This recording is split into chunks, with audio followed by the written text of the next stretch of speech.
ওখানে নাকি রেলওয়ের জায়গায় আমি দখল করেছি। আমি পরিষ্কারভাবে বলতে চাই মিডিয়ার সামনে, ক্যামেরার সামনে, লাখ লোকের সামনে, আমার জায়গায় রেলওয়ে একর করে রেল লাইন করেছে, তারপরে কি বলে স্টেশন করেছে।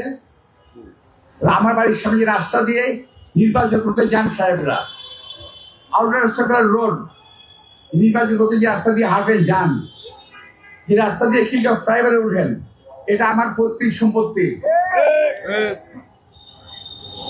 লম্বার কথা বলেন, আবার আমার জায়গার উপরে হাইরা যান, আমার জায়গার উপরে পোস্টার লাগান, আমার জায়গার উপরে লিফলেট লাগান, কি বলে এটাকে ব্যানার লাগান, ফেস্টুন লাগান।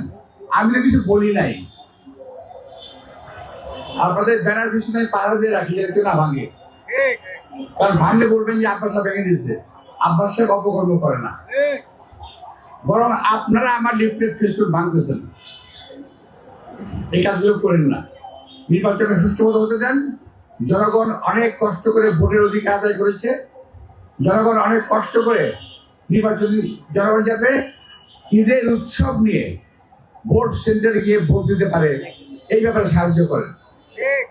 আপনি যদি জিতে যান, আপনাকে সেলুট জানাবো। আমি যদি জিতে যাই, আপনারা আমাকে মানেন না মানেন আপনাদের ব্যাপার, আমাকে সেলুট দিতে হবে না। কিন্তু আপনারা জিতলে আমি সেলুট দেবো আপনাদেরকে। ভাববো যে এরা 10 দিনেই বিশ্ব জয় করে ফেললো। ভাববো আমাদের ছেলেরা এখন অনেক শক্তিশালী, ভাববো এটা। কিন্তু আপনি যা শুরু করেছেন, আপনারা কিন্তু অনেক সুনাম অর্জন করে ফেলেছেন। দয়া করে বাদ দেন, ভোটটা হতে দেন, সুন্দর মতো ভোট হোক, দেশ মানুষ ভোট দিক, ভোট আপনি পরিচালনা চালান, ভোট করেন, কোনো অসুবিধা নাই।